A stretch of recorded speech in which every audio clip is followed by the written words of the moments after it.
નમસ્કાર, આપ જોઈ રહ્યા છો નેશન પ્લસ ન્યૂઝ. હું છું આપની સાથે હેતલ ભગત. સુરેન્દ્રનગર જિલ્લા એલસીબી પોલીસે મોટા પ્રમાણમાં ઇંગ્લિશ દારૂનો જથ્થો ઝડપી પાડ્યો છે. અમદાવાદ રાજકોટ નેશનલ હાઈવે પરથી એક જ રાતમાં અલગ અલગ બે જગ્યાએથી એલસીબીની ટીમે 1 કરોડથી વધુ કિંમતની ઇંગ્લિશ દારૂ તેમજ મુદ્દામાલ સાથે બે શખ્સોને ઝડપી પાડ્યા છે.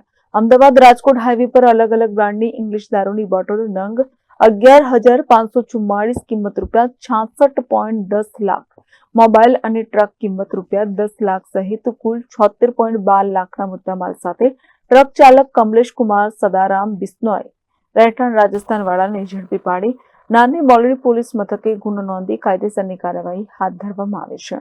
તો બીજા બનાવમાં ચોટીલા રાજકોટ હાઈવે પર નાની મોલડી ગામના પાસેથી ટ્રકમાંથી ઇંગ્લિશ દારૂની અલગ અલગ બ્રાન્ડની બોટલો નંગ 6,563 કિંમત ₹37.50 લાખ તેમજ ટ્રક કિંમત 10 લાખ, મોબાઈલ કિંમત 10,000 સહિત કુલ 47.60 લાખના મુદ્દામાલ સાથે ટ્રક ચાલક લક્ષ્મણ ભારતી ગોસ્વામીને ઝડપી પાડી ચોટીલા પોલીસ મથકે ગુનો નોંધી કાયદેસરની કાર્યવાહી હાથ ધરવામાં આવી છે.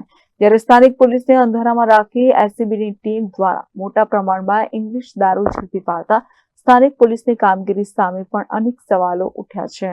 Rajesh બહુરાશી, nation plus news, Surendranagar. સમાચારોના સતત અપડેટ મેળવવા માટે અમારી નેશન પ્લસ ન્યૂઝની યુટ્યુબ ચેનલને સબસ્ક્રાઇબ કરો, બેલ આઇકન દબાવો અને જોડાયેલા રહો ફેસબુક, ઇન્સ્ટાગ્રામ અને ટ્વિટર પર.